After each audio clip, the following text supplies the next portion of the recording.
एका घरकाम करणाऱ्या महिलेने चोरी केल्याची तिच्या विरुद्ध तक्रार दाखल करण्यात आली आणि पोलिसांनी तिला चौकशीच्या नावाने पोलीस स्टेशन बोलावून तिची बेदम पिटाई केल्याची तक्रार तिच्या नातेवाईकांनी केली। हा मारहाणीचा व्हिडिओ सोशल मीडियावर व्हायरल सुद्धा झाला। हा गंभीर प्रकार पुण्यातील हडपसर पोलीस स्टेशन हद्दीत घडला। या गंभीर प्रकरणाची वरिष्ठ पोलीस अधिकाऱ्यांनी दखल घेत दोषी पोलिसांना निलंबित करण्यात आले। चोरीचा आरोप करण्यात आलेल्या घरकाम करणाऱ्या एका महिलेला चौकशीच्या नावाने पोलीस स्टेशनला बोलावून तिची पोलिसांनी बेदम पिटाई केल्याचा आरोप महिलेच्या नातेवाईकांनी केला आहे। हाच मारहाणीचा व्हिडिओ सोशल मीडियावर व्हायरल झाल्याने शेवटी याची गंभीर दखल पोलीस उपायुक्तांनी घेऊन पोलिसांविरुद्ध कारवाई करण्यात आली। हा प्रकार पुणे शहरातील हडपसर पोलीस स्टेशन हद्दीतील मगरपट्टा पोलीस चौकीत घडला।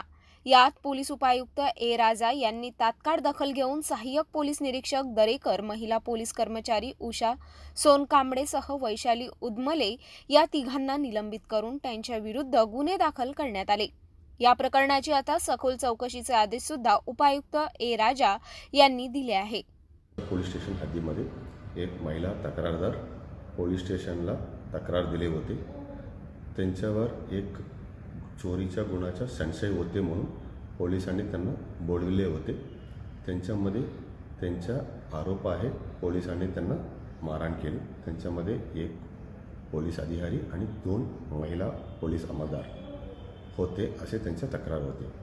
त्यांच्या गंभीर दखल घेऊन त्यांच्या तात्काळ मेडिकल तपासणी करून घेतली। त्यांच्यामध्ये प्रथमदर्शी काही जखमा दिसले।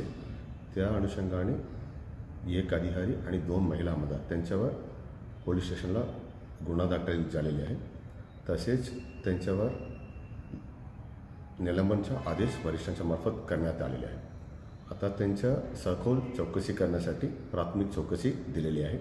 प्राथमिक चौकशीमध्ये त्यांच्या सर्व गोष्टीला सर्व प्रकरण कसे घडले, कशामुळे बोलले, काय झाले, कोण कोण साक्षीदार होते, हे सर्व गोष्टीच्या सखोल चौकशी होऊन त्यांचा अहवाल सादर होईल।